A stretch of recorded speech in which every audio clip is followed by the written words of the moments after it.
विश्व प्रकृति संरक्षण दिवस हर साल 28 जुलाई को मनाया जाता है। ये दिवस न केवल वर्तमान पीढ़ी को बल्कि आने वाली पीढ़ियों के लिए भी एक स्वस्थ पर्यावरण के महत्व की याद दिलाता है।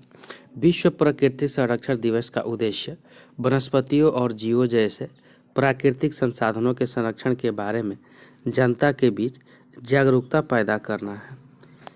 इस दिन को मनाने के लिए लोग अधिक से अधिक पेड़ लगाते हैं। वह पानी और बिजली की बचत के लिए जागरूकता फैलाने के लिए अलग अलग प्रकार के कार्यक्रम आयोजित करते हैं। बता दें कि विश्व स्तर पर प्लास्टिक का बड़े पैमाने पर उपयोग किया जा रहा है, जो कि प्रकृति के लिए उचित नहीं है। और इसी बात को ध्यान को रखते हुए इस वर्ष की theme cut down on plastic use रखी गई है। विश्व प्राकृतिक संरक्षण दिवस 2022 की theme cut down on plastic use है। हालांकि भारत में केंद्र सरकार ने 1 जुलाई से एकल उपयोग वाले प्लास्टिक के उपयोग पर प्रतिबंध लगा दिया है।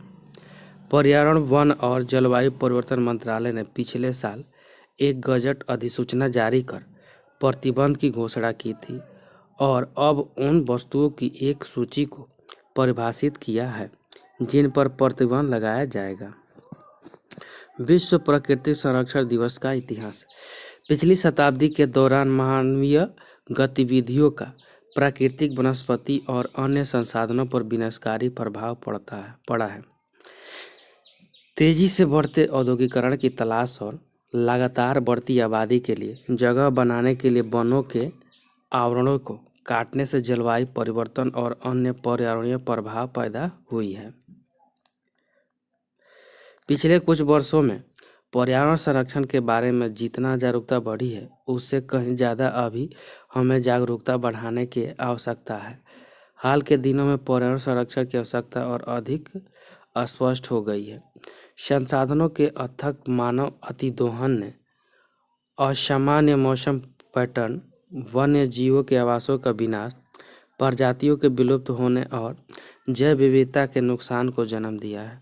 अफसोस की बात है कि यह दुनिया भर में प्रकृति संरक्षण के लिए international union for conservation of nature IUCN जैसे संगठन महत्वपूर्ण है, लेकिन उसके बावजूद भी हम प्रकृति को संरक्षित करने में सफल नहीं हो पाए हैं।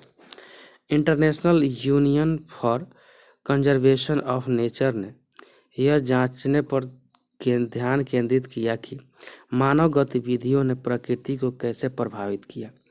इसने पर्यावरणीय प्रभाव आकलन के उपयोग को बढ़ावा दिया, जिससे व्यापक रूप से उद्योगों में अपनाया गया। 1960 और 70 के दशक में IUCN के अधिकांश कार्य प्रजातियों और उनके आवासों के संरक्षण की ओर निर्देशित थे। हालांकि 1964 में IUCN की स्थापना की गई थी। 2000 के दशक में IUCN प्राकृतिक आधारित समाधान की शुरुआत की।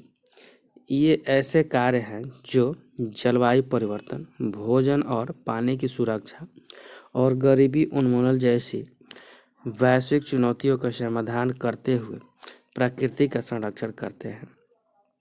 IUCN वर्तमान में दुनिया का सबसे बड़ा और सबसे विविध पर्यावरण नेटवर्क है। Thank you friends. अच्छा लगे तो लाइक, सब्सक्राइब और शेयर जरूर करें। साथ में बेल आइकन का बटन दबाना नहीं भूलें।